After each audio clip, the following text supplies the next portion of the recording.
2024 সালের জুলাই রাজনৈতিক পালাবদলের পর বিভিন্ন রাজনৈতিক দল নিজেদের অবস্থান স্পষ্ট করছে।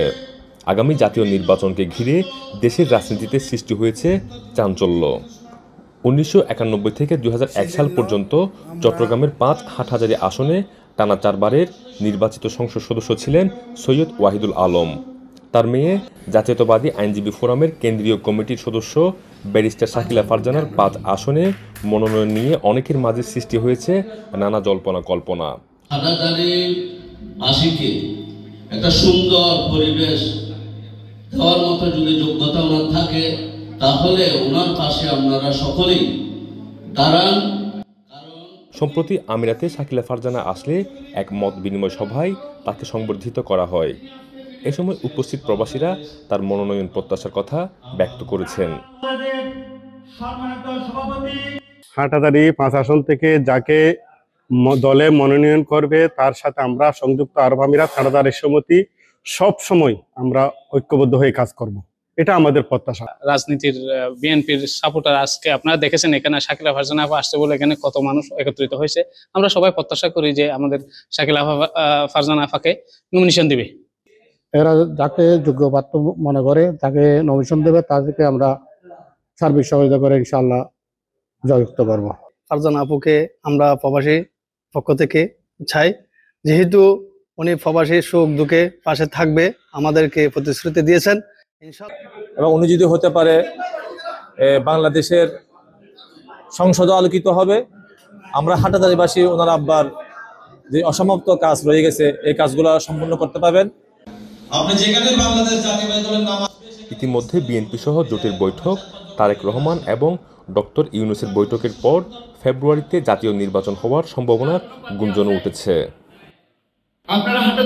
হাটহাজারীর 5 আসনে স্বাধীনতা পরবর্তী সময়ে বিএনপি মোট 5 বার জয়ী হয়েছে।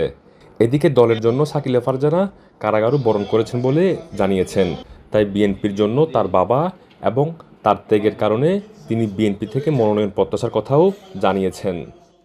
100% আশাবাদী আমার দলের একটি চেয়ারপারসন এবং আমার চেয়ারপারসন ওনারা আমাকে নমিনেশন দিবেন, কারণ এই আসনটাই ছিল আমার বাবার। এ কারণে আমি আরো বেশি আশা করছি এবং দলের জন্য যে ত্যাগ তিতিক্ষা করতে হয় সে ধরনের কাজ আমি করেছি। 2009 সাল থেকে যত গায়েবী মামলা স্বৈরাচার সরকারের আমলে হয়েছিল সব মামলাগুলোতে আমি চট্টগ্রাম মহানগর উত্তর দক্ষিণ সকলের মামলা আমি পরিচালনা করতাম এককভাবে।